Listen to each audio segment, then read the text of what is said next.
வணக்கம். உள்ளது உள்ளபடியை வழங்குவதற்காக ஹேமா ராகேஷ். இன்றைய உள்ளது உள்ளபடி நிகழ்ச்சி தமிழகத்தில் பல்வேறு ஆறுகள் இருந்தாலும் கூட வட மாவட்டங்களில் மிக முக்கியமான ஆறாக கருதப்படுவது தென்பெண்ணை ஆறு. கர்நாடக மாநிலத்தில் உற்பத்தியாகி தமிழகத்தின் 4 மாவட்டங்கள் வழியாக சென்று கடைசியில் கடலில் கலக்கிறது.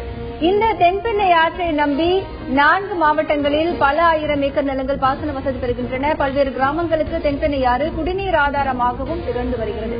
சங்க காலத்திலிருந்தே தென்பெண்ணை ஆற்றின் பெருமைகளையும் அதனுடைய கதைகளையும் புராணங்களில் நாம் படித்துக்கிட்டு இருக்கிறோம். ஆனால் இன்று இருக்கக்கூடிய சூழ்நிலையில் பல்வேறு இடங்களில் தென்பெண்ணை ஆறு தன்னுடைய அடையாளத்தை இழந்து வருகிறது. காரணம், தென்பெண்ணை ஆற்று பகுதிகளில் மணல் கொள்ளை அதிகமாக நடக்கிறது என அந்த பகுதியில் இருக்கக்கூடிய கிராம மக்கள் தங்களுடைய குற்றச்சாட்டுகளை பதிவு செய்திருக்கிறார்கள். அரசு அனுமதித்த அளவை விட பல்வேறு ஆற்றுப்படுகைகளில் மணல் அதிகமாக எடுத்து செல்லப்படுவது என்கின்ற புகார் அங்க இருக்கக்கூடிய பொதுமக்கள் மத்தியில் இருக்கிறது.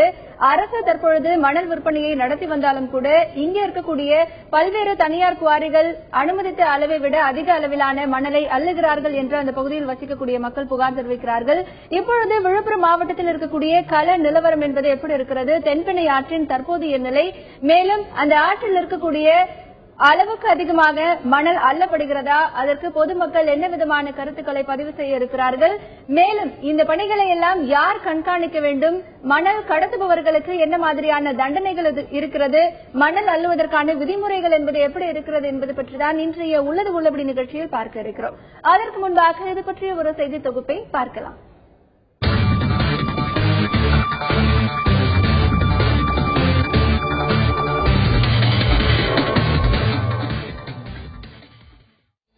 கர்நாடக மாநிலம் நந்திதுர்காவில் உருவாகிறது தென்பெண்ணை ஆறு. பல 100 கிலோமீட்டர் தூரம் பயணித்து கிருஷ்ணகிரி, திருவண்ணாமலை, விழுப்புரம் வழியாக கடலூர் சென்று பின்னர் கடலில் கலக்கிறது. தமிழகத்தின் வட மாவட்டங்களில் உள்ள பல ஆயிரம் ஹெக்டேர் நிலங்கள் தென்பெண்ணை ஆற்றின் மூலம்தான் பாசன வசதி பெறுகிறது. 4 மாவட்ட மக்களின் பிரதான குடிநீர் ஆதாரமாகவும் இது விளங்கி வருகிறது. தவிர ஆற்றுப்படுகைகளில் நிலத்தடி நீர் மூலம் ஆயிரக்கணக்கான ஏக்கர் நிலப்பரப்பு பாசன வசதி பெற்று வருகிறது. ஆனால் கடந்த சில ஆண்டுகளாகவே தென்பெண்ணை ஆற்று பகுதிகளில் அனுமதிக்கப்பட்ட அளவை மீறி மணல் அள்ளப்படுவதால் நிலத்தடி நீர்மட்டம் கடுமையாக சரிந்து வருவதாக அப்பகுதி விவசாயிகள் குற்றம் சாட்டியுள்ளனர். ஆறுகளில் மணல் அள்ளுவதற்கு தமிழக அரசு கடுமையான விதிமுறைகளை அமல்படுத்தியுள்ளது. அதில் குறிப்பிட்ட இடங்களில் அனுமதிக்கப்பட்ட அளவுகளில்தான் மணல் அள்ள வேண்டும் என்று குறிப்பிடப்பட்டுள்ளது. விழுப்புரம் மாவட்டத்தில் திருப்பாச்சனூர் மற்றும் குச்சிப்பாளையம் ஆகிய 2 கிராமங்களில் மட்டுமே மணல் அள்ள அனுமதி வழங்கப்பட்டுள்ளது. ஆனால் விழுப்புரம், கடலூர் மாவட்ட எல்லையில் அக்கடவல்லி, குரத்தி, கீழ்காவனூர் உள்ளிட்ட பல இடங்களில் விதிமுறைகளை மீறி மணல் அள்ளப்படுவதாக அப்பகுதி மக்கள் குற்றம் சாட்டுகின்றனர். இவ்வாறு அள்ளப்படும் மணல் நாள்தோறும் 100கணக்கான லாரிகளில் வெளி மாவட்டங்கள் மற்றும் வெளி மாநிலத்திற்கு அனுப்பி வைக்கப்படுவதாக கூறப்படுகிறது. இதனால் நாள் ஒன்றுக்கு அரசுக்கு பல லட்சம் ரூபாய் இழப்பு ஏற்பட்டு வருவதாக கூறப்படுகிறது. நிலத்தடி நீர்மட்டம் குறைந்து வருவதால் இந்த பகுதிகளில் விவசாயம் மற்றும் குடிநீருக்கு தட்டுப்பாடு ஏற்பட்டுள்ளது. தென்பெண்ணை ஆற்றை பாதுகாக்கும் வகையில் மணல் குவாரிகள் மீது அரசு கண்காணிப்பை தீவிரப்படுத்த வேண்டும் என்று இயற்கை ஆர்வலர்கள் கோரிக்கை விடுத்துள்ளனர். விழுப்புரம் பகுதியில் 2 இடங்களில் மணல் அள்ள தமிழக அரசு அனுமதி அளித்திருக்கிறது. ஆனால் விதிமுறையை மீறி பல்வேறு இடங்களில் மணல் அள்ளப்படுவதாக பொதுமக்கள் புகார் தெரிவிக்கின்றனர். மேலும் அரசு அனுமதித்த அளவை விட அதிக அளவிலான மணல் எடுக்கப்படுகிறது என்கின்ற ஒரு குற்றச்சாட்டும் இங்கே பதிவு செய்யப்படுகிறது. மேலும் தமிழக அரசு மணல் அள்ளுவதற்காக பல்வேறு விதிமுறைகளை வகுத்திருந்தாலும் கூட அந்த விதிமுறைகள் காற்றில் பறக்க விடப்படுகிறது என்கின்ற ஒரு குற்றச்சாட்டும் பொதுமக்கள் மத்தியில் இருக்கிறது. இன்றைய தென்பெண்ணை ஆற்று நிலை என்பது எப்படி இருக்கிறது, விழுப்புரம் மாவட்டத்தில் அங்க இருக்கக்கூடிய கள நிலவரம் எப்படி இருக்கிறது என்பது பற்றிதான் இன்றைய உள்ளது உள்ளபடி நிகழ்ச்சியில் பார்க்க இருக்கிறோம். இன்றைய உள்ளது உள்ளபடி நிகழ்ச்சியில் களத்திலிருந்து நேரடியாக தகவல்களை தர காத்திருக்கிறார் எமது விழுப்புரம் செய்தியாளர் கோபிநாத். இன்றைய உள்ளது உள்ளபடி நிகழ்ச்சியில் நமது செய்தி அரங்கிற்கு வந்து தம்முடைய கருத்தை பதிவு செய்ய இருக்கிறார் லோக்சத்தா கட்சியைச் சேர்ந்த திரு ஜெகதீஸ்வரன். இதற்கு முன்னதாக தென்பெண்ணை ஆறு பற்றியும் அங்கு இருக்கக்கூடிய எந்த மாதிரியான பாசன வசதிகள் பெறுகிறது, எந்தெந்த மாவட்டத்திலெல்லாம் தென்பெண்ணை ஆறு போகிறது என்பது பற்றிய அடிப்படை விவரங்களை பார்க்கலாம். தென்பெண்ணை ஆறு பாயும் மாநிலங்கள் என்று பார்க்கும் பொழுது கர்நாடகா மற்றும் தமிழகம் ஆகிய 2 மாநிலங்களிலும் பாய்கிறது. மேலும் தென்பெண்ணை ஆறு தமிழகத்தில் இருக்கக்கூடிய கிருஷ்ணகிரி, திருவண்ணாமலை, விழுப்புரம், கடலூர் உள்ளிட்ட 4 மாவட்டங்களை கடந்து செல்கிறது. இதனுடைய துணை ஆறுகள் மார்க்கண்டேய நதி, பாம்பாறு, வன்னியாறு, கல்லாறு உள்ளிட்ட துணை நதிகள் இருக்கின்றன. மேலும் தென்பெண்ணை ஆற்றின் மொத்த கிலோமீட்டர் என்று பார்க்கும் பொழுது 391 கிலோமீட்டராக இருக்கிறது. மேலும் தென்பெண்ணை ஆற்றின் நீர்பிடிப்பு பகுதிகள் என்று பார்க்கும் பொழுது 14,449 இருக்கிறது. மேலும் தென்பெண்ணை ஆற்றின் பாசன வசதி என்று பார்க்கும் பொழுது 25,000 ஏக்கராக இருக்கிறது. மேலும் தென்பெண்ணை ஆற்றை பொறுத்தவரை கர்நாடக மாநிலத்தில் இருக்கக்கூடிய நந்திதுர்கா என்கின்ற மலையிலிருந்து உற்பத்தியாகிறது. மேலும் தென்பெண்ணை ஆறு தமிழகத்தில் இருக்கக்கூடிய 4 மாவட்டங்கள், அதாவது வட மாவட்டங்கள் கிருஷ்ணகிரி, திருவண்ணாமலை, மேலும் விழுப்புரம், கடலூர் உள்ளிட்ட 4 மாவட்டங்களில் பாய்கிறது.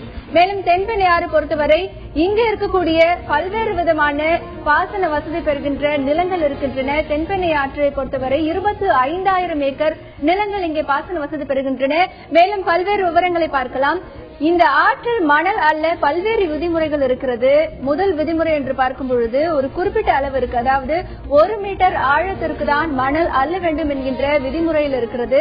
மேலும் பகலில், அதாவது மணல் அள்ளும் பொழுது பகலில் கரையிலிருந்து 60 அடி தூரத்தில் தான் மணல் அள்ள வேண்டும் என்கின்ற விதிமுறை இருக்கிறது. ஆனால் இந்த விதிமுறை கடைபிடிக்கப்படுகிறதா என்று பார்க்கும் பொழுது இல்லை என்று சொல்லலாம்.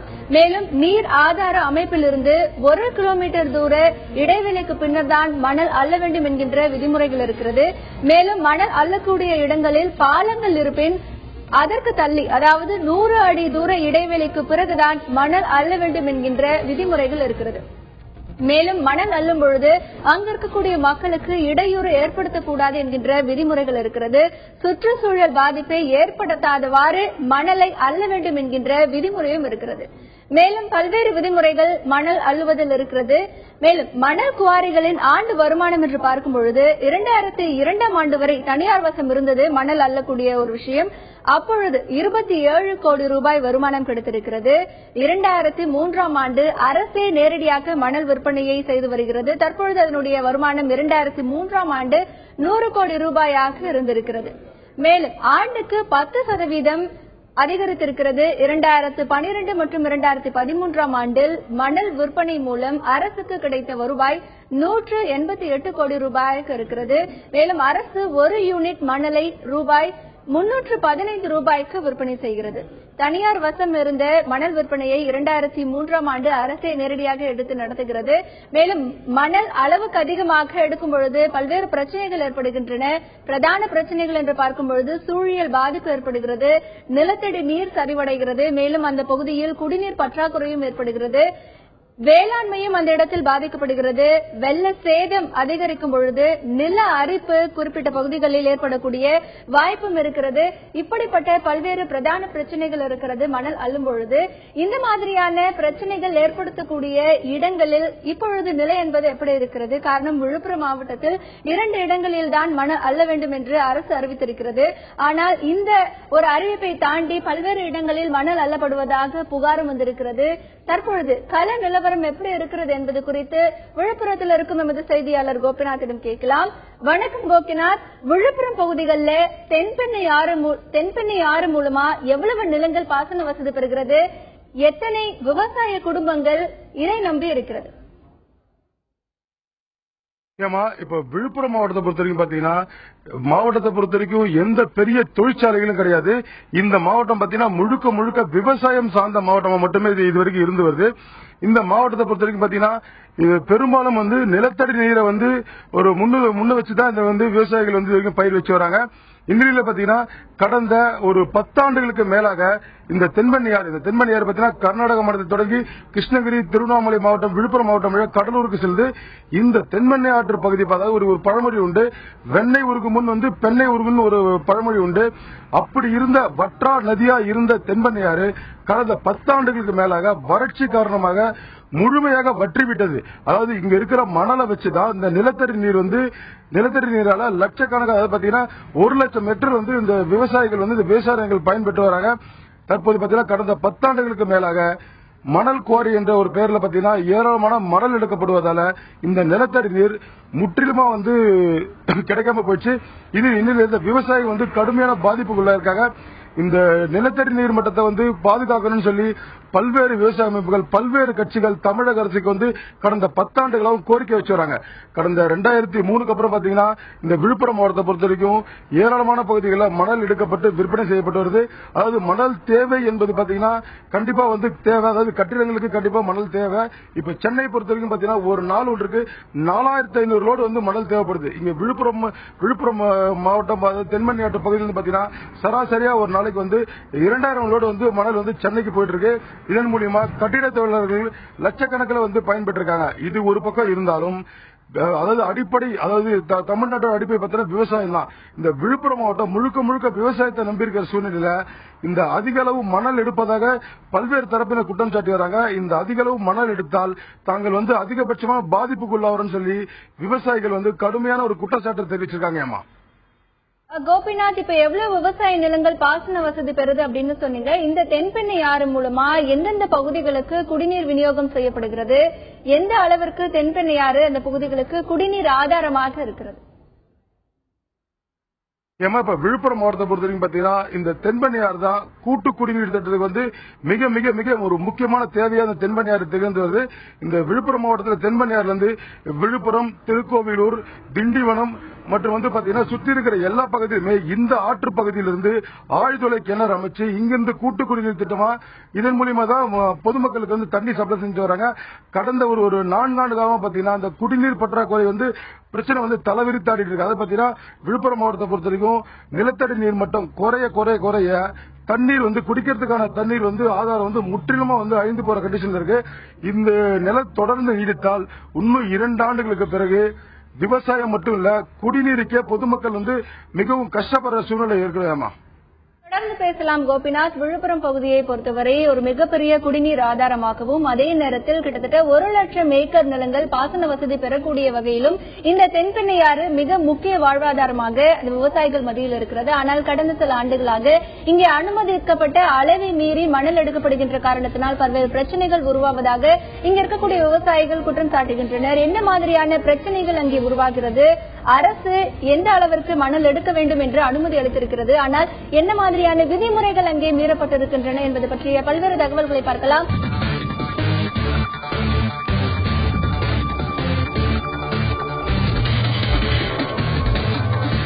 விழுப்புரம் பகுதியில் இருக்கக்கூடிய பல இடங்களில் அரசு அனுமதித்த அளவை விட அங்கே மணல் அள்ளப்படுவதாக குற்றச்சாட்டு எழுகிறது. இந்த நிலை இப்படியே நீடிக்குமாயின் இன்னும் சில வருடங்களுக்கு பிறகு அந்த பகுதியில் இருக்கக்கூடிய நிலத்தடி நீர்மட்டம் குறையக்கூடிய அபாயம் இருப்பதாக அந்த பகுதி மக்கள் தெரிவிக்கிறார்கள். தற்பொழுது திரு ஜெகதீஸ்வரன் அவர்களிடம் கேட்கலாம். வணக்கம் சார். இப்போ அங்க இருக்கக்கூடிய, அதாவது விழுப்புரம் பகுதியில தென்பெண்ணை ஆறு மூலமா எவ்வளவு பாசன வசதி பெறுகிறது அப்படிங்கிற ஒரு தகவல்ல நம்ம செய்தியாளர் சொன்னாரு. இப்போ அந்த வட மாவட்டங்கள்ல தென்பெண்ணை ஆற்றோட முக்கியத்துவம் என்ன?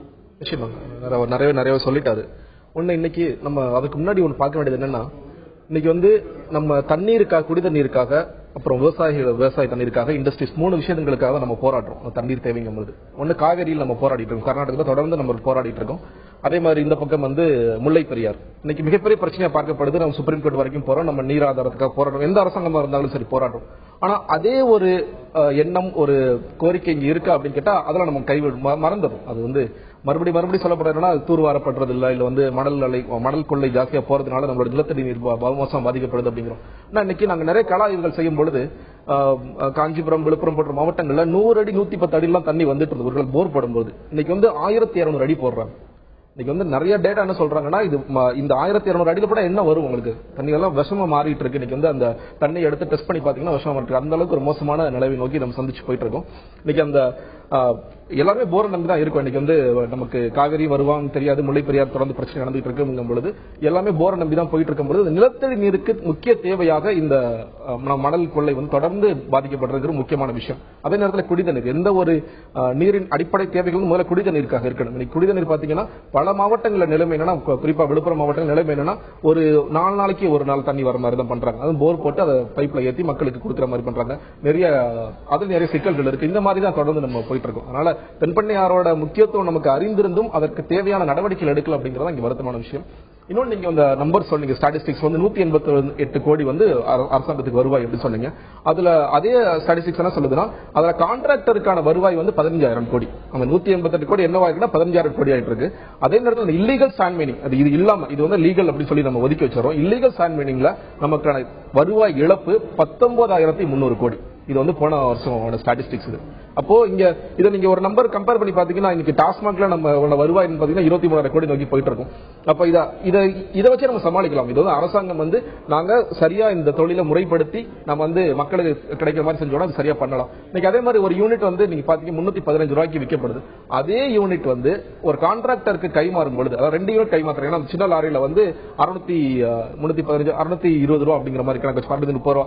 அந்த 630 ரூபா வந்து 4,000 இருந்து 6,000 மாறுது கான்ட்ராக்டர். அதே ஒரு எண்ட் யூசர் இப்போ வந்து உங்களுக்கு சென்னையிலயோ இல்ல உங்க வீட்டுக்கு தேவையா வரும்போது அது 15,000 மாறுது. இதுதான் அப்போ அரசாங்கம் வந்து 625 ரூபாய் கொடுக்கிறது வந்து 15,000 எவ்வளவு பெர்சன்டேஜ் வந்து ஜாஸ்தி, 100% வந்து மேல ஜாஸ்தி ஆயிட்டு இருக்கு. இது வந்து அரசாங்கம் நிச்சயம் தடுக்கலாம். இன்னைக்கு அரசாங்கம் வந்து அது சரி பண்ணணுங்கிறக்காக உள்ள போனாங்க, விநியோகத்தை ஆரம்பிச்சாங்க. இன்னைக்கு பல நேரங்களில் வந்து நம்ம ஆர்வலர்கள் நிறைய பேர் சுப்ரீம் கோர்ட் எல்லாம் போயிட்டு கேஸ் போட்டு அந்த இடத்துல செகண்ட் சேல்ஸ்ங்கிறத ஸ்டாப் பண்ணுங்க, அந்த இடத்துல நீங்க விற்க கூடாதுன்னு தொடர்ந்து நடந்துட்டு தான் இருக்கு. அது தடுக்கவே முடியாது.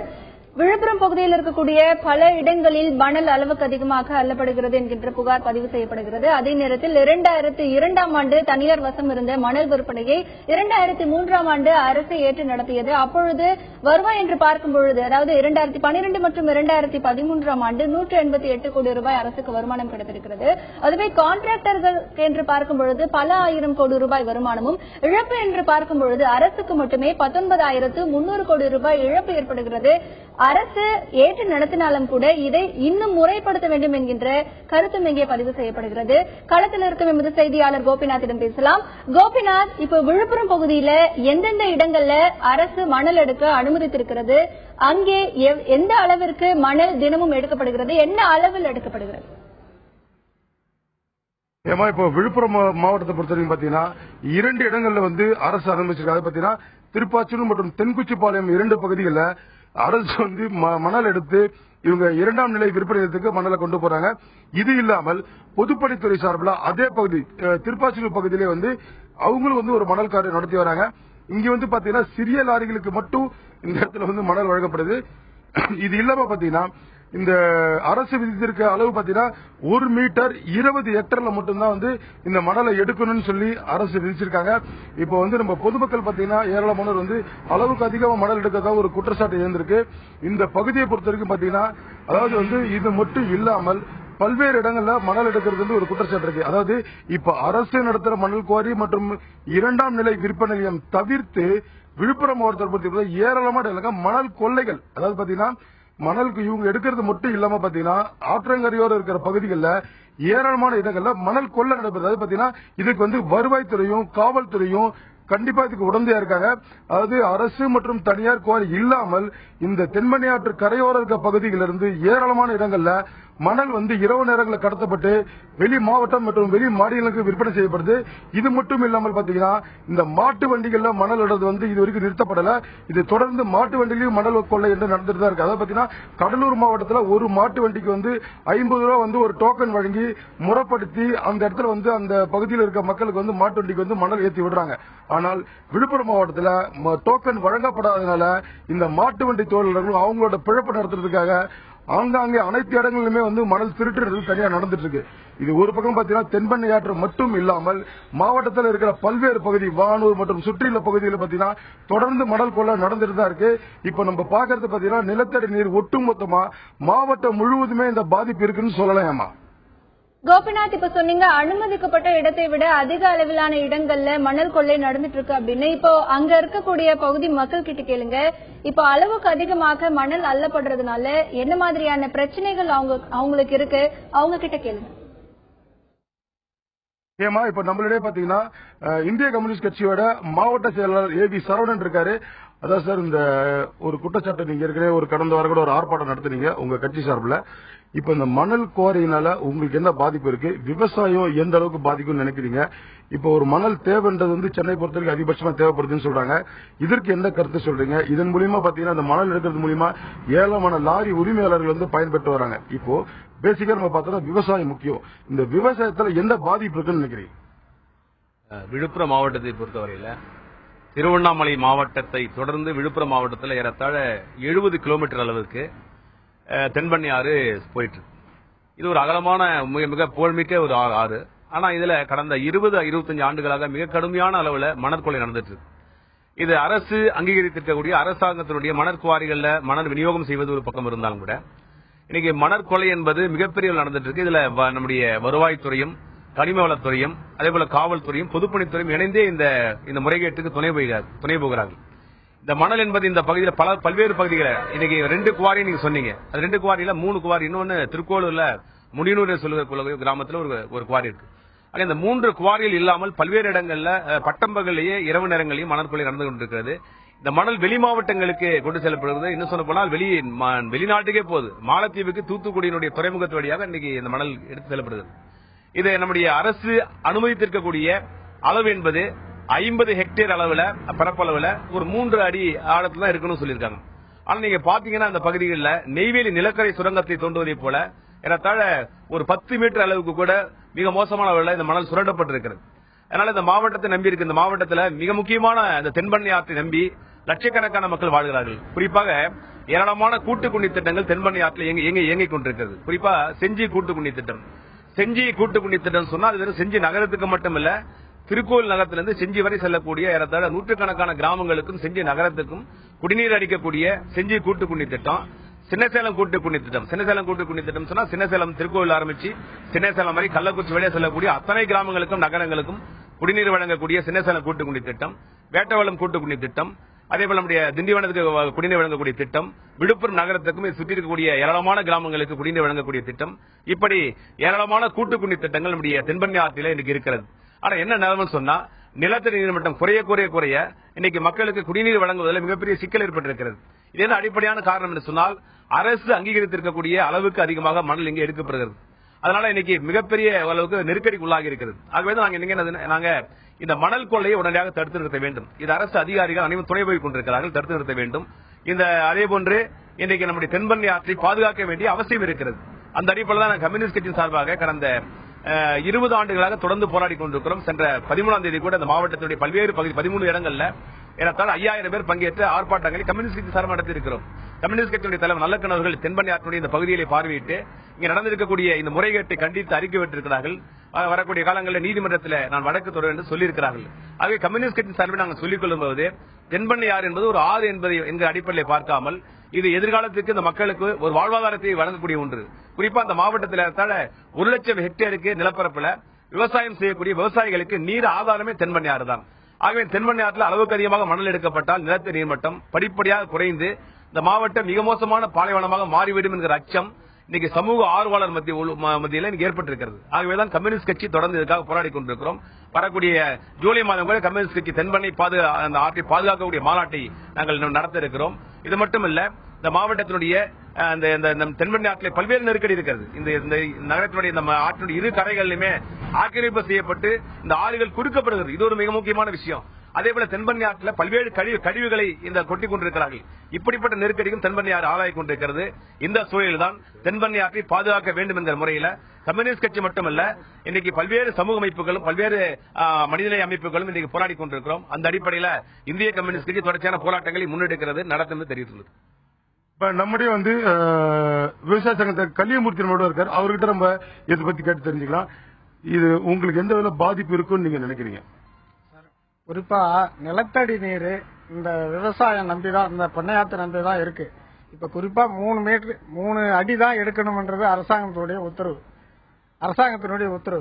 ஆனா இப்ப 15 மீட்டர் கீழே பள்ளம் எடுக்கிறாங்க. அந்த பள்ளம் எடுக்கும் போது நிலத்தடி நீர் இறங்கி கொண்டே வருகிறது.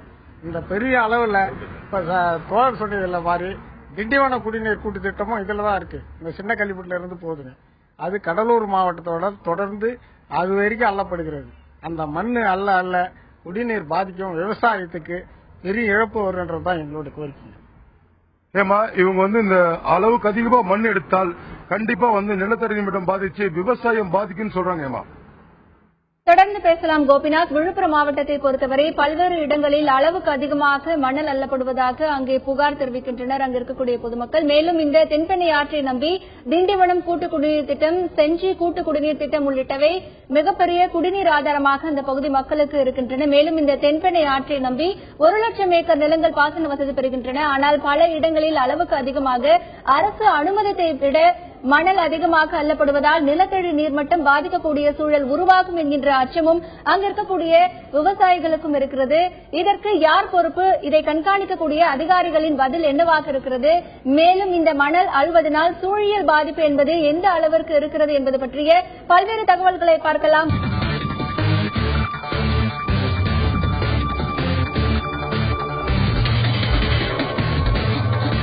விழுப்புரம் பகுதியில் அனுமதிக்கப்பட்ட அளவை மீறி மணல் அள்ளப்படுவதாக அந்த பகுதி மக்கள் புகார் தெரிவிக்கின்றனர். வருங்காலத்தில் இதே நிலை நீடிக்கும் பொழுது அந்த பகுதியில் மிகப்பெரிய குடிநீர் பஞ்சம் ஏற்படக்கூடிய வாய்ப்பு இருக்கும் என்றும் அந்த பகுதி விவசாயிகள் அச்சம் தெரிவிக்கிறார்கள்.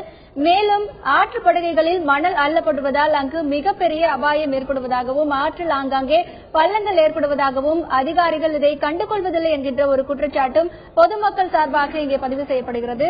ஜெகதீஸ்வரன் சார், இப்போ அங்க பேசின பொதுமக்கள் எல்லாம் சொன்னாங்க, இப்போ அங்கே எடுக்கக்கூடிய மணல் என்பது வெளி மாவட்டத்திற்கும் வெளி மாநிலத்திற்கும் அனுப்பப்படுது அப்படின்னு சொல்றாங்க. இப்போ நம்ம தமிழக அரசு வெளி மாநிலத்திற்கு மணல் அனுப்ப தடை விதிச்சிருக்காங்க. ஆனா இந்த சூழ்நிலையில எப்படி மணல் கடத்தல் செய்யப்படுது? அப்போ இது அந்த எல்லையோரங்களில் இன்னும் பாதுகாப்பு பலப்படுத்தக்கூடிய நிலை வேண்டுமா? நிச்சயமாக. அதாவது இன்னைக்கு பில்லிலே பாத்தீங்கன்னா 2 யூனிட் தான் அதுக்கான பில் போட்டிருப்பாங்க. ஆனா 3 யூனிட் 4 யூனிட் அள்ளிடுவாங்க. இது மாதிரி தான் அங்கே ஆரம்பிக்கிற ஒரு பிரச்சனை. அங்கே பொதுப்பணித்துறை கண்டுகொள்றதுல ஒண்ணு பொதுப்பணித்துறையோட ஆட்கள் அங்கே கிடையாது, இல்ல வேற யாராவது இருப்பாங்க. பொதுப்பணித்துறை அங்கே இருக்க மாட்டாங்க, செயல்படாத நிலை தான் இருக்கு. இன்னைக்கு பயம் நிறைய இருக்கு. இன்னைக்கு இந்த மணல் கொள்ளையர்களை மீறி எந்த ஒரு செயல்பாடும் பண்ண முடியல. அது மீறி ஒருத்தர் செஞ்சாரா, இன்னைக்கு தூத்துக்குடியில் செஞ்சாரு, கலெக்டர் அவரை டிரான்ஸ்பர் பண்ணிட்டாங்க. அது ஒரு பிரச்சனை இருக்கு. இதை மீறி ஒவ்வொரு பொதுப்பணித்துறை, காவல்துறை, இந்த பல அதிகாரிகளை தாண்டி தான் அது வெளியே போகணும். அது வெளியே போன வெளி மாநிலங்கள் போகணும். இங்க நிறைய காசு ஈஸியா கொடுத்துறாங்க. ஏன்னா இன்னைக்கு அவன் சொல்றேன் இல்லையா, அந்த 325 ரூபா இங்க 625 ரூபாங்கிறது ஒரு 100% ஜாஸ்தியாக போகுது. ஜாஸ்தியாக உங்களுக்கு கிடைக்குது அப்படின்னா ஒரு ரூபா கொடுக்கறது 2 ரூபா கொடுக்கறது ஒரு பெரிய பிரச்சனையே இல்லை. இன்னைக்கு ரொம்ப ஈஸியா போயிடுச்சு. இன்னைக்கு ஒண்ணு பயத்தை காட்டி மிரட்டுறாங்க, இல்ல பணத்தால் அடிக்கிறாங்க அப்படிங்கிற மாதிரி தான் ஒரு நிலைமை போயிட்டு இருக்கு.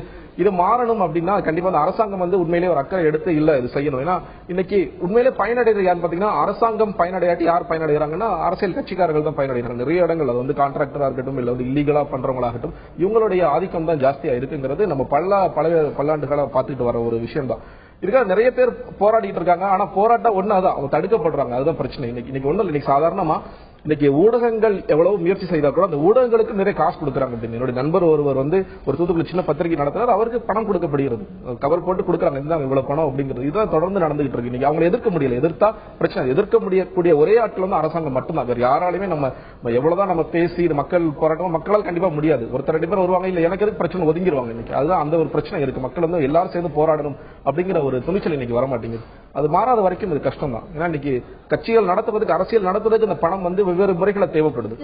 பொதுவா எல்லா ஊடகங்களும் அப்படின்னு நம்ம சொல்ல முடியாது. எல்லா ஊடகம் கண்டிப்பா நிச்சயமா மன்னிக்கணும், எல்லா ஊடகங்களும் கிடையாது. நிறைய ஊடகங்கள் அந்த மாதிரி மிரட்டப்படுகிறார்கள், இல்ல பணம் கொடுக்குறாங்க. சின்ன சின்ன ஊடகங்கள் அந்த மாதிரி எல்லாம் நிறைய விஷயம் நடக்குதுங்க. தொடர்ந்து பேசலாம் ஜெகதீஸ்வரன் சார். இந்த மணல் கொள்ளை என்பது பல பேருக்கு அச்சுறுத்தலாகவும் பயமாகவும் பார்க்கப்படுகிறது. மேலும் ஒரு சிலவர்களுக்கு பணம் கொடுத்தும் கூட இந்த விஷயம் வெளியே தெரியாதபடி பல்வேறு நோக்கங்கள் ஏற்படுத்தப்படுவதாக இங்கே கருத்து பதிவு செய்யப்படுகிறது. ஆனால் அதையெல்லாம் தாண்டி இன்று நம்முடைய தந்தி தொலைக்காட்சியில் உள்ளது உள்ளபடி நிகழ்ச்சியில் விழுப்புரம் பகுதியில் இருக்கக்கூடிய மணல் அதிகமாக அள்ளக்கூடிய விஷயம் பற்றி நாம் பார்த்துக் கொண்டிருக்கிறோம். களத்தில் இருக்கும் எமது செய்தியாளர் கோபிநாத்திடம் பேசலாம்.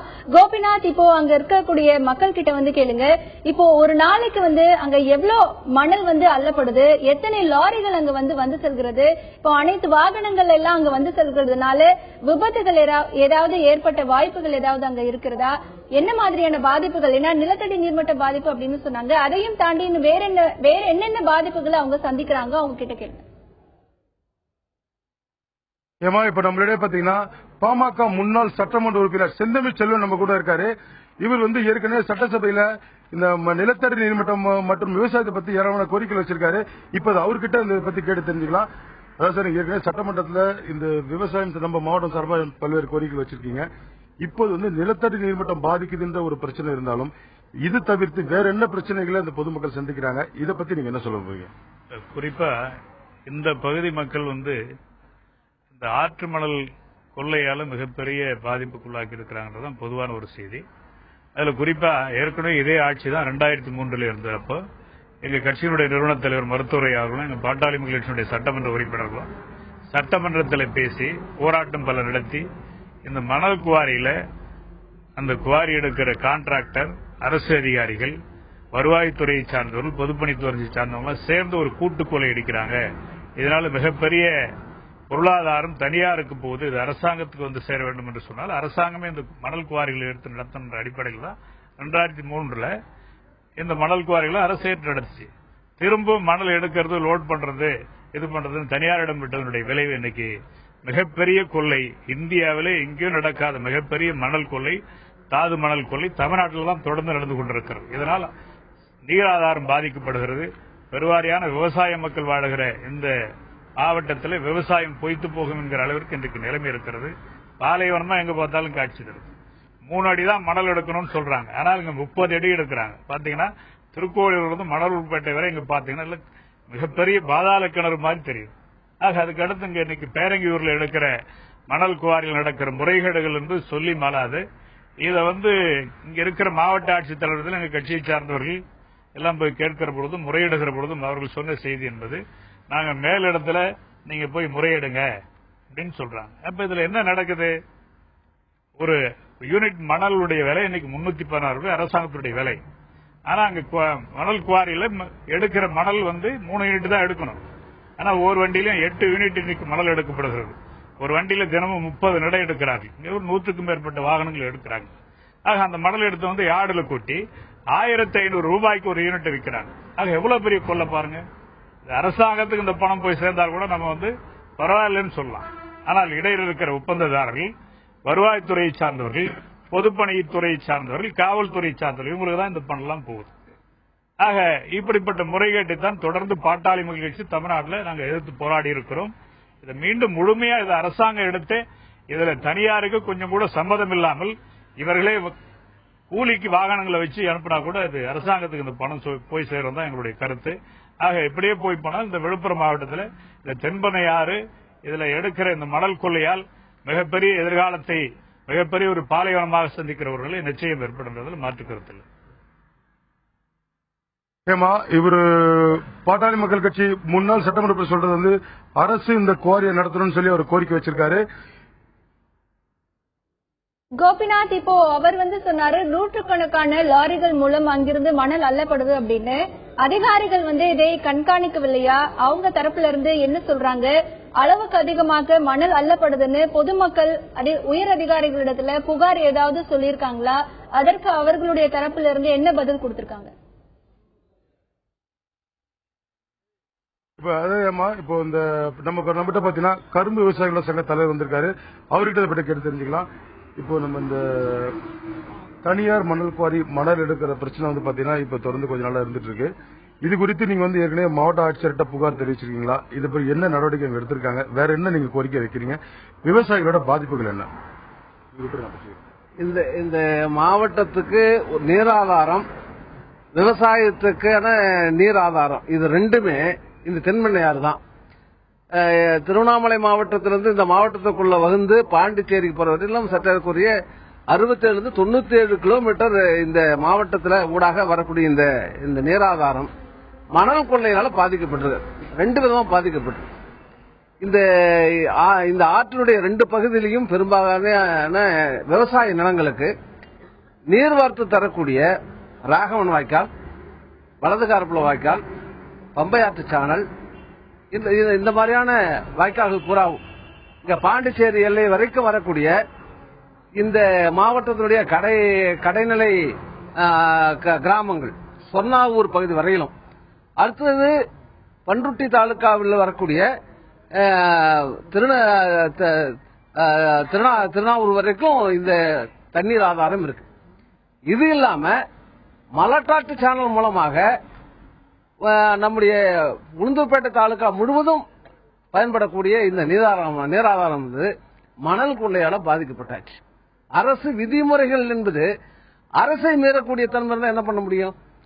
நமக்கு எல்லாருக்குமே தெரியும், கனிம வளத்துறைக்கு வருவாய்த்துறைக்கு எல்லாருக்குமே தெரியும் 3 அடி ஆழம் தான் எடுக்க முடியும்னா அதை பட்ட பகல்ல அப்பட்டமாக 30 அடி வரைக்கும் 15 அடி வரை மீறி இருக்கிறாங்கன்னு அதிகாரிகள் பூரா சொல்றோம். பாக்குறாங்க, அவங்க தெரியாதது இல்ல, தடுக்கல, அதை முறைப்படுத்தி செய்யலன்றதான் விதிமீறல் என்பதை அரசே செய்கிறது ஒண்ணு. இரண்டாவது, தனியார்களுக்கு 2ஆம் நிலை குவாரி விட்டது சரியில்லை. இது வேற எங்கனா மாநிலம் இருக்கிறா எங்களுக்கு தெரியல. இந்த 2ஆம் நிலை குவாரி என்பது உடனடியாக ரத்து செய்யப்பட வேண்டும். அரசு விற்கிறதுல ஒரு 5% என்றால் 95% 2ஆம் நிலை குவாரிகளால் தான் கொள்ளையடிக்கப்படுது. பகல்ல பூரா பாருங்க, இங்க இருக்க லாரி பூரா பகல்ல போய் கொஞ்சம் மணல் அள்ளும். நீங்க இரவு முழுவதும் 2ஆம் நிலை குவாரிக்கு மணல் அள்ளிப்போகுது. இரவு புறம் அதை வச்சு அதை அதிகமான விலைக்கு அவங்க விற்கிறாங்க. ஆகவே இதை இந்த மணல் எடுத்து போடுகிற கான்ட்ராக்டர் என்பது, அந்த ஒப்பந்தம் என்பது, இது ஒரு பெயரளவுக்கு வைத்துக் கொண்டு 2ஆம் நிலை குவாரிகளில் மணல் அள்ளுவதுதான், அதை மூலதனமாக வைத்துக் கொள்வதுதான் இது ஒரு இன்னொரு பகுதி. இந்த 2ஆம் நிலை குவாரிகளுடைய அனுமதியோடு தனியார்கள், இந்த மாவட்டத்தில் இருக்கக்கூடிய, இந்த பகுதியில் இருக்கக்கூடிய தனியார்கள் கொள்ளையடிச்சிட்டு இருக்காங்க. அவங்க 2 லாரி எடுத்தாங்கன்னா 1 லாரிக்கான பணத்தை 2ஆம் நிலை குவாரிக்குள்ள கொடுக்க வேண்டும் என்ற மறைமுக ஒப்பந்தத்தோடு அது ஒரு பக்கம் மணல் குவாரிகள் நடந்துட்டு இருக்கு. இது குறித்து புகாரை நீங்க தெரிவிச்சிருக்கீங்களா? நடவடிக்கை அரசு அதிகாரிகள் எடுத்திருக்காங்களா? இது குறித்து மாவட்ட ஆட்சித்தலைவர்கிட்ட, கனிம வளத்துறை அதிகாரிகிட்ட நாங்கள் தெரிவிச்சிருக்கிறோம். விக்கிரவாண்டி சட்டமன்ற உறுப்பினர் ராமமூர்த்தி அவர்கள் நேரடியாகவே இது குறித்து சட்டமன்றத்திலேயே பிரச்சனை எழுப்பி முதல்வருடைய கவனத்தை கொண்டு போயிருக்கிறார். அதற்கு பின்னால மாவட்ட ஆட்சித்தலைவர் சொன்னார், கனிம வளத்துறை, வருவாய்த்துறை, காவல்துறை, இந்த 3 துறையும் சேர்ந்து நாங்க இதை தடுப்போம் சொன்னாங்க. ஆனா தடுக்க முடியுமானா முடியும். எங்களுக்கு வனத்துறையில அதனுடைய செயல்பாடுகளில் எங்களுக்கு கருத்து வேறுபாடு உண்டு. இருந்தாலும் இங்கிருந்து ஒரு 6-7 கிலோமீட்டருக்கு பக்கத்தில் இருக்கக்கூடிய மலட்டாறு இருக்கு. அந்த மலட்டாற்றுல மணல் கொள்ளை கிடையாது. மலட்டாற்றுல மணல் பாதுகாக்கப்படுது. என்ன காரணம்? இந்த கொள்ளைக்காக போகல, யாருமே கொள்ளையடிக்கல. என்ன காரணம்? வனத்துறை உறுதியான நடவடிக்கை எடுத்து அந்த மணலை பாதுகாத்துக்கிட்டு இருக்காங்க. ஒரு துறையால மணலை பாதுகாக்க முடியும் என்றால், இதே மாவட்டத்தில், இதே பகுதியில் 3 துறைகள் சேர்ந்து காவல்துறையை வைத்துக் கொண்டு உச்சபட்ச அதிகாரத்தை வைத்துக் கொண்டு எல்லா துறையும் ஏன் செய்ய முடியாது? செய்வதற்கு அவர்களுக்கு மனமில்லை என்பதை தவிர வேற எந்த காரணமும் முடியாது. மனமில்லை என்பதற்கான காரணம் என்ன? அவர்களுக்கு போக வேண்டியவர்களுக்கு அவங்களுக்கு முறையாக கிடைக்க வேண்டிய ஏற்பாடுகளை கிடைத்திருக்கிறது எங்களுடைய குற்றச்சாட்டு. இது தொடர்ந்து பேசிக் கொண்டிருக்கிறோம். கலெக்டர் இயக்கம் நடத்துறோம். இங்க இந்த இடத்துல இந்த ஆற்றில் இருந்து இந்த மாவட்டத்தில் பிரதான நகரங்களுக்கு போல தண்ணி போகுது. செஞ்சி, திண்டிவனம், சின்னசேலம், இதே விழுப்புரம், இந்த மாதிரியான இடங்களுக்கு தண்ணி போகுது. இப்ப தண்ணி இல்ல, மறுபடியும் தண்ணி எடுப்பதற்கான முயற்சி எடுக்கிற போது மக்கள் தடுக்கிறாங்க. நிலத்தடி நீர்மட்டம் கீழே போயாச்சு. இந்த பகுதியில் பூராவும் மேல் ஊத்துல போயாச்சு. தண்ணீர் பூரா கீழே போனதுனால தண்ணீர் வாய்க்காலுக்கு போறதுக்கான ஏற்பாடு கிடையாது. இப்படி தண்ணீர் அதிகமான உருட்டல போறதுனால பக்கத்தில் இருக்கக்கூடிய நிலம் பூரா சேதாரப்பட்டு நிலங்கள் பூரா போயிடுச்சு. நிலங்களை இருக்கிறாங்க, மணல் இழந்து போச்சு. தண்ணீர் ஆதாரம் கிடையாது, குடிநீர் ஆதாரம் கிடையாது. இவ்வளவும் இந்த மாவட்டத்தினுடைய நீராதாரம் பூரா போகிற போது அரசு நிர்வாகம் கைகட்டி வேடிக்கை பார்த்துட்டு இருக்கு. இயக்கங்கள் நடத்திட்டு இருக்கிறோம். விவசாய சங்கம் இயக்கம் நடத்துறோம், மார்க்சிஸ்ட் கம்யூனிஸ்ட் கட்சி இயக்கம் நடத்துறாங்க, பொதுமக்கள் இயக்கம் நடத்துறாங்க, தன்னெழுச்சியா இயக்கம் நடத்துறாங்க.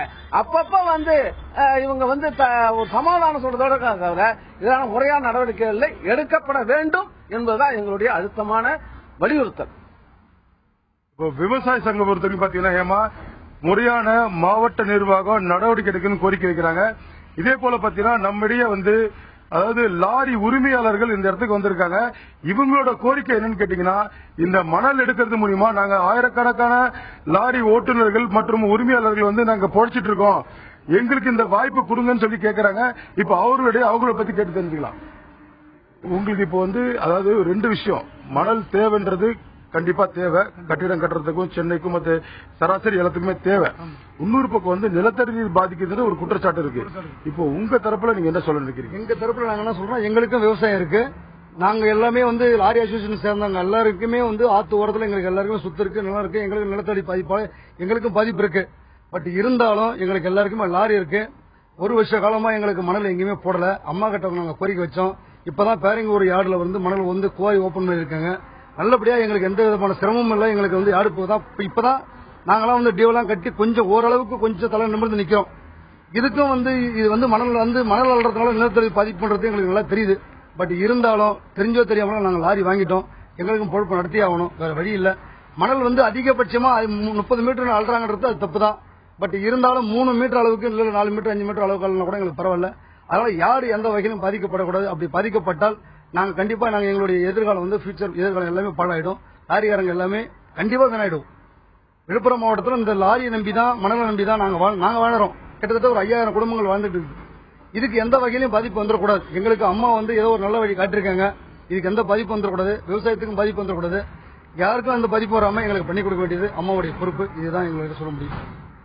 இப்போ மணலை எடுக்கக்கூடாதுன்னு யாரும் உங்களை சொல்லல. அளவுக்கு அதிகமா வர்றதா இப்ப விவசாயிகள் மற்ற அமைப்புகளும் குற்றச்சாட்டு இருக்காங்க. இது குறித்து என்ன சொல்ல விரும்புறீங்க? மணல் அள்ளறதுனால விவசாயம் பாதிக்குன்னு சொல்றது தப்பு. இப்ப மணல் இப்ப நதிகளை எல்லாம் ஒன்னா இணைச்சு நதிகளை தண்ணி வந்துன்னா விவசாயம் நல்லா இருக்க போகுது. ஃபர்ஸ்ட் நீங்க இது மத்திய அரசாங்கம் தலையிட்டு நதிகளை ஃபர்ஸ்ட் எல்லாம் ஒன்னா இணைங்க. ஒன்னா இணைச்சுன்னா தண்ணி நிறைய வரும், நல்லாவே இருக்கும், தமிழ்நாடு நல்லா இருக்கும், எல்லாமே நல்லா இருக்கும்.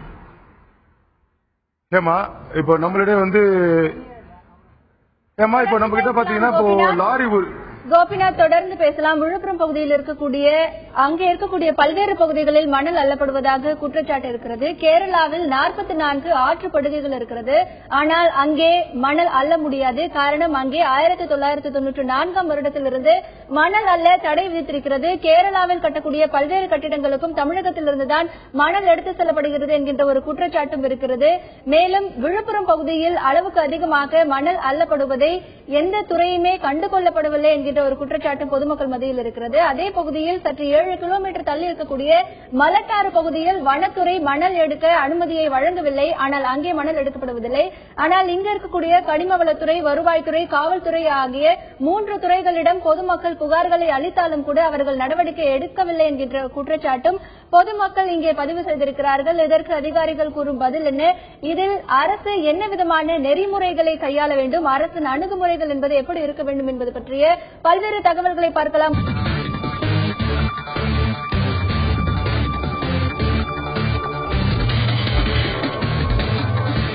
விழுப்புரம் பகுதியில் பல்வேறு இடங்களில் அளவுக்கு அதிகமாக மணல் அள்ளப்படுகிறது. ஆனால் பொதுமக்கள் பல்வேறு தரப்பில் புகார் அளித்தும் கூட அதற்கான நடவடிக்கை இல்லை என்று ஆதங்கப்படுகின்றனர். கரையோரங்களில் வசிக்கக்கூடிய பல்வேறு மக்கள், அதே நேரத்தில் பல கிராமங்களில் வசிக்கக்கூடிய மக்களுக்கு இந்த மணல் கொள்ளை என்பது மிகப்பெரிய அபாயத்தை ஏற்படுத்துவதாக இருக்கிறது.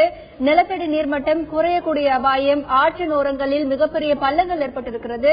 நூற்றுக்கணக்கான வாகனங்கள் சாலையில் செல்லும் பொழுது சாலை பழுதடையும் நிலையும் ஏற்படுகிறது. மாட்டு வண்டியில் மணல் அள்ளுபவர்களை பிடித்து அபராதம் விதிக்கும் அரசாங்கம், அதே நேரத்தில் லாரிகளில் மணல் கொண்டு செல்லும் பொழுது அதை கண்டுகொள்ளவில்லை என்கின்ற குற்றச்சாட்டும் இங்கே பதிவு செய்யப்படுகிறது. ஜெகதீஸ்வரன் சார், இப்ப அங்க இருக்கக்கூடிய மக்கள் அங்க என்ன நிலை இருக்கு அப்படிங்கறத ரொம்ப தெளிவாவே சொன்னாங்க. இப்போ 2ஆம் நிலை குவாரிகள் அப்படிங்கிறது தடை செய்யப்பட்டிருக்கிற சூழ்நிலையில தொடர்ந்து செயல்பட்டு வரதா ஒரு குற்றச்சாட்டு அவங்க சொல்லியிருக்காங்க. நம்ம பக்கத்து மாநிலமான கேரளாவில இயற்கை வளம் கெட்டு போயிடும் அப்படின்னு மணல் அள்ளுவதற்கு தடை விதிச்சிருக்காங்க. ஆனா நம்ம தமிழகத்துல அரசே இந்த மணல் விற்பனையை ஏற்று நடத்தினாலும் மணல் கொள்ளையை தடுக்க முடியல.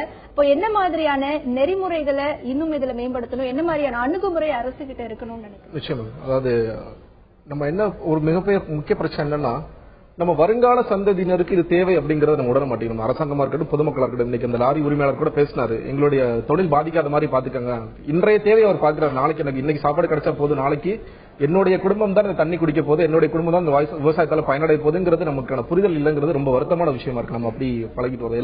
எல்லா தொழிலையும் இது தொடர்ந்து நடந்துட்டு வருது. இது அதான் இப்ப அரசாங்கம் செய்ய வேண்டிய முக்கியமான விஷயம் என்னன்னு கேட்டீங்கன்னா, முதல்ல எந்தெந்த அதிகாரிகள் தவறு செய்கிற முதல்ல அரசாங்கம் இதை உணர்ந்து இது சரி செய்யணுங்கிற ஒரு உணர்வோட எந்தெந்த அதிகாரிகள் சரி செய்கிறார்களோ அவர்களுக்கு முதல்ல தண்டனை கொடுக்கணும். அவர் தண்டனைகளை ஆரம்பிச்சாதான் இது உண்மையிலே அரசாங்கத்துக்கு ஒரு நிலைப்பாடு வந்திருக்கு. இன்னைக்கு இதை சரி பண்ண போறாங்க அப்படிங்கிற அரசு அதிகாரிகளுக்காக இருக்கட்டும், இல்ல தனியார்ல யாரெல்லாம் இந்த மாதிரி இல்லீகல் சாண்ட் மைனிங்ல ஈடுபடுறாங்களோ அவங்களுக்கு ஒரு தண்டனையில முதல்ல ஆரம்பிக்கணும். கொஞ்சம் பேருக்கு தண்டனை கொடுத்தா பரவாயில்ல, இந்த தண்டனை கிடைச்சிருக்கு, இனிமேல் நமக்கு பிரச்சனை அப்படிங்கறத அவங்க உணர்வாங்க. இன்னொரு பிரச்சனை என்னன்னு கேட்டீங்கன்னா, ஒரு தேவைப்பட்ட ஒரு சிபிஐ என்கொயரி கூட வைக்கலாம். ஏன்னா இன்னைக்கு 3 பேருமே சொல்றது, பொதுப்பணித்துறையா இருக்கட்டும், இல்ல காவல்துறையா இருக்கட்டும், வருவாய்த்துறை, 3 பேருமே என்னன்னா அவங்க மாறி மாறி கை காட்டுறாங்க. இல்ல எங்களை கேட்காதீங்க, நீங்க காவல்துறை கேளுங்க, காவல்துறை வந்து நீங்க வருவாய்த்துறை கேளுங்க அப்படின்னு மாறி மாறி கை காட்டுறாங்களே தவிர, இவங்க 3 பேரும் உட்கார்ந்து இது வந்து ஒரு 3 பேரும் உட்கார்ந்து பேச வேண்டிய விஷயம் அப்படிங்கறத அரசு புரிஞ்சுக்க மாட்டேங்குது. அதுக்கு ஒரு நல்ல பாலிசி வேணும், ஒரு நல்ல கொள்கை ரீதியாக இந்த டிபார்ட்மெண்ட் இவங்க 3 பேரும் சேர்ந்து இருக்கணும். அதுக்கு வந்து நம்ம தலைமையா இல்ல அங்க இருக்க டிஸ்ட்ரிக்ட் கலெக்டர் இல்ல சீஃப் செக்ரட்டரி இவங்களோட இந்த மாதிரி ஒரு மீட்டிங் போடணும் அப்படிங்கறத நம்ம உணரணும். இன்னைக்கு அது ரொம்ப முக்கியமான விஷயம். சவுண்ட் பாலிசி வேணுங்கிறது முக்கியமான விஷயம் பாக்குறேன். இதை தாண்டி இன்னைக்கு மணலுக்கான தேவைகள் தொடர்ந்து இருந்துட்டே தான் இருக்க போகுது. இது வந்து ஒரு சூழலியல் பிரச்சனைக்கும் ஒரு வளர்ச்சிக்குமான ஒரு சண்டை முறை. அது எப்படி நம்ம பேலன்ஸா எடுத்துட்டு போறோங்கிறது நம்ம மற்ற விஷயங்களை யோசிக்கணும். எம்சாண்ட் இன்னைக்கு சொல்றாங்க, ஆர்டிபிஷியல் செயற்கையான மண்ணை பத்தி பேசுறாங்க. அதற்கான விஷயங்களை நம்ம ஆரம்பிக்கணும்னு நினைக்கிறோம். அதுவும் நம்ம இன்னும் நிறைய, ஏன்னா இது தொடர்ந்து தேவைகள் இருந்துட்டே தான் இருக்க போகுது. ஆனா அதே நேரத்தில் இன்னைக்கு பக்கத்து மாநிலமான கேரளா வந்து நம்ம கத்துக்க வேண்டிய விஷயம் என்னன்னா, அவங்க வந்து இயற்கை வளங்களை பாதுகாக்கிறத காட்டுற முக்கியத்துவம், அரசாங்கமாகட்டும் பொதுமக்களாகட்டும் காமிக்கிற முக்கியத்துவத்தை நம்ம காமிக்கிற மறுக்கிறோம்ங்கிறது மிக வேதனையான விஷயம். இன்னைக்கு அவங்க மணல் அள்ளுறதை தடை செய்யறாங்க. இன்னைக்கு அங்க தண்ணீர் வளம் நல்லா இருக்கு, இன்னைக்கு வந்து அங்க விவசாய வளம் நல்லா இருக்கு. ஆனா நம்ம எல்லாமே மோசமாகிட்டு இருக்கோமே, அப்ப இது சரி பண்ண வேண்டிய ஒரு கட்டாயத்தில் இருக்கிறோங்கிறத நம்ம உணர்ந்துக்கணும் அப்படிங்கறதும் நம்ம பார்க்கணும். தொடர்ந்து பேசலாம் ஜெகதீஸ்வரன் சார். களத்தில் இருக்கும் எமது செய்தியாளர் கோபிநாத்திடம் பேசலாம். கோபிநாத், இப்ப அங்க இருக்கக்கூடிய விவசாயிகள் கிட்ட கேளுங்க, அவங்களுடைய கோரிக்கைகள் என்ன. அதே நேரத்தில் அங்க இருக்கிற லாரி டிரைவர்கள் கிட்டையும் கேளுங்க, அவங்களுடைய கோரிக்கைகள் என்ன கேளுங்க. இதுல ஒரு இன்னொரு முக்கியமான விஷயம் சொல்லணும். அதாவது விழுப்புரம் மாவட்டத்தை பொறுத்த வரைக்கும் மணல் கடத்தல் ஈடுபட்ட, அதாவது கடந்த ஒரு 2013 இருந்து 2014 வரைக்கும் ஒரு புள்ளி இருக்கு. அதாவது விழுப்புரம் மாவட்டத்தில் மணல் கடத்தல் ஈடுபட்ட 403 லாரிகள் பறிமுதல் செஞ்சிருக்காங்க. அதே போல 543 மாட்டு வண்டிகளை பறிமுதல் செஞ்சிருக்காங்க. இதன் மூலியமா அரசுக்கு வந்து 1,87,00,000 இதன் மூலமா அபராத வசூல் செஞ்சதாகவும் மாவட்ட வருவாய் தகவல் தெரிவிச்சிருக்காங்க. இப்ப நம்ம இருக்கிற லாரி ஓட்டுநர் கேட்போம், லாரி உரிமையாளர் கேட்போம். அதாவது இப்ப வந்து 2 குற்றச்சாட்டு இருக்கு. அதை பாத்தீங்கன்னா அளவுக்கு அதிகமா மண் எடுக்கிறாங்கன்னு ஒரு குற்றச்சாட்டு விவசாயி சொல்றாங்க. இன்னொன்னு வந்து உங்களோட வாழ்வாதாரம் பாதிக்குன்னு சொல்றீங்க. அரசுக்கு நீங்க என்ன கோரிக்கை வைக்க நினைக்கிறீங்க? அதாவது என்பெண்ணையாறுன்றது வந்து முக்கிய நீர் ஆதாரம் தான். அதில் ஒன்றும் எந்த ஒரு மாற்று கருத்தும் கிடையாது. அதே சமயத்தில் வந்து இயற்கை மழை பெய்யாததுனால்தான் இந்த பிரச்சனைகள்லாம் ஏற்படுது. அதுக்கு முன்னாடிலாம் வந்து வருஷம் ஆற்றல் தண்ணி போகும். இதுங்க இந்த மணல் அள்ளக்கூடியவங்க ஒரு 6 மாசம் அள்ளுவாங்க. 6 மாசம் அந்த மணல் ஒன்றா கூட அந்த ஆழம் எடுக்கிற பிரச்சனைக்கே இடம் கிடையாது. ஆனா தற்போது வந்து ஒரு 3 வருஷம் கொண்டுதான் இந்த ஆத்துல தண்ணியே போகாதனால நாங்க விவசாயம் வந்து பாதிக்கப்படுறது உண்மை. அதனால நாங்க என்ன பண்ணிட்டோம், மார்க்கெட் தொழிலை ஏற்பாடு பண்ணி ஆகணும். நாங்க எல்லா ஆளுக்கு ஒரு லாரி வாங்கிக்கணும், குழப்பம் நடத்தி ஆகணுமே, வேற வழியிலேன்றதுக்காக அம்மா கிட்ட பல கோரிக்கை வச்சோம். அதுங்களை வந்து நாங்க திருச்சிக்கு அங்கங்க அலைஞ்சிருக்கோம். அந்த மணல வந்து 10 மாசம் வந்து லாரி ஓனர் என்ற விவசாயம் அத்தனை பேர் லாரி ஓனர் தான். விவசாயம் மட்டும் நம்பி வாழல. வேற வழி இல்லாத ஆத்துல தண்ணி ஓடி இது பண்ணி விவசாயத்தை நிலைத்து போனதுனால லாரி வாங்கி படிக்கின்ற எண்ணத்தோட எல்லாம் செய்யும் போது லாரிக்கு பைனான்ஸ் கட்ட முடியாது. எத்தனை வண்டி தூக்கி போட்டாங்க, எத்தனை குடும்பம் தற்கொலை செஞ்சுச்சு. அதன் பிறகு நாங்க எல்லாம் லாரி சங்கம் சேர்ந்து அம்மா கிட்ட ஒரு கோரிக்கை மனு வச்சு இந்த கவர்மெண்ட் இந்த மணல் நடத்தலாம்ன்ற பேர் கொண்டு வந்தாங்க. இது வந்து கவர்மெண்டே நேரடியாக ஆத்திலே போட்டா நல்லா இருக்கும்ன்ற ஒரு முடிவு ஏற்கனவே வந்தது தான். அது வந்து மாறி போச்சு. அது மாறி போனதுனால வேண்டி செகண்ட் சேல்ஸ் என்ற முறையில் இப்ப விற்க ஆரம்பிக்கிறாங்க. இதுல திருட்டுத்தனமா போறது நடந்து தான் இருக்குது. அது வந்து தடுத்துன்னு தான் இருக்கிறாங்க, எத்தனையோ வண்டி பிடிச்சின்னு தான் இருக்கிறாங்க. இருந்தாலும் திருடனா பார்த்து திருந்தா விட்டால் திருட்டை ஒழிக்க முடியாதுன்ற மாதிரி கவர்மெண்ட் பல நடவடிக்கை எடுத்துன்னு. தாசில்தார் வண்டி பிடிக்கிறாங்க, போலீஸ் வண்டி பிடிக்கிறாங்க. ஆனா திருடன் திருடி தான் இருக்கிறோம். இருந்தாலும் இந்த மணல் குவாரி எங்க கிட்ட சாத்திட்டால் கிட்டத்தட்ட ஒரு 10,000 குடும்பம் வந்து தற்கொலை செஞ்சக்கூடிய நிலைமை ஏற்படும். அதனால இந்த மணல் வந்து அளவோடு அள்ளி இந்த ஏடு நிறுத்தத்துக்கு உதவி செய்ய வேண்டும் கேட்டுக்கொள்ளும். ஏமா அரசு வந்து தங்களுக்கான ஒரு வாழ்வாதாரத்தை வந்து எதுவும் பண்ணிடக்கூடாதுன்றதுல அவங்க ஒரு கோரிக்கை வைக்கிறாங்க. ஏமா உங்களுடைய தகவல்களுக்கு நன்றி கோபிநாத். விழுப்புரம் பகுதியை பொறுத்தவரை அரசு அனுமதித்திருக்கிற இடத்தை காட்டிலும் பல்வேறு இடங்களில் மணல் அள்ளப்படுவதாக புகார் எழுந்திருக்கிறது. மேலும் இது பற்றி பல்வேறு தடவை புகார் அளித்தும் கூட அதற்கு நடவடிக்கை எடுக்கப்படவில்லை என்கின்ற குற்றச்சாட்டும் இருக்கிறது. மணல் அதிகமாக அள்ளப்படுவதால் நிலத்தடி நீர்மட்டம் வெகு குறைவாக போய்விடும். அதே நேரத்தில் குடிநீர் பற்றாக்குறையும் ஏற்படக்கூடிய பாதிப்பு இருக்கிறது வருங்காலத்தில். மேலும் எதிர்கால சந்ததியினருக்கு இந்த மணல் வளத்தை விட்டு வைக்க வேண்டும் என்கின்ற ஒரு குரலும் இருக்கிறது. அதே நேரத்தில் இந்த மணல் எடுக்கும் தொழிலில் ஈடுபட்டிருக்கின்ற லாரி டிரைவர்கள், அதாவது பல ஆயிரத்திற்கும் மேற்பட்ட குடும்பங்களும் இதில் இருக்கின்றன. அவர்கள் இந்த மணல் அள்ளுகின்ற தொழிலால் தங்களுடைய வாழ்வாதாரம் தற்பொழுதுதான் மேம்பட்டிருக்கிறது என்று கூறுகிறார்கள். ஆனாலும் அதே நேரத்தில் திருட்டுத்தனமாகவும் மணல் தொழில் நடத்தப்படுகிறது என்ற கூற்றையும் அவர்கள் ஒப்புக்கொள்கிறார்கள். மேலும் அரசு இதில் உரிய கவனம் செலுத்தி அளவுக்கு அதிகமாக மணல் எடுப்பதை தடுக்க வேண்டும். அதே நேரத்தில் பல்வேறு அங்கே தனியார் குவாரிகள் இயங்கி வருவதாகவும் அங்கே புகார் தெரிவிக்கின்றன. அந்த வகையிலும் அரசு இதில் தலையிட்டு உரிய கவனம் செலுத்த வேண்டும் என்கின்ற ஒரு கோரிக்கையும் அந்த மக்களிடத்தில் இருக்கிறது. மேலும் மணல் கடத்தலை தடுப்பதற்காக சட்டங்கள் இருந்தாலும் தண்டனைகள் இருந்தாலும் அவை கடுமையாக பின்பற்றப்பட வேண்டும். கொள்கை ரீதியிலான முடிவுகளும் எடுக்கப்பட வேண்டும் என்கின்ற குரலும் இங்கே பதிவு செய்யப்படுகிறது. இந்த நிகழ்ச்சியில் களத்திலிருந்து பங்கேற்ற எமது செய்தியாளர் கோபிநாத் மற்றும் நம்முடைய செய்தி அரங்கில் பங்கேற்ற திரு ஜெகதீஸ்வரன் ஆகியோருக்கு நன்றி. மீண்டும் ஒரு உள்ளது உள்ளபடி நிகழ்ச்சியில் சந்திக்கலாம். இணைந்திருங்கள்.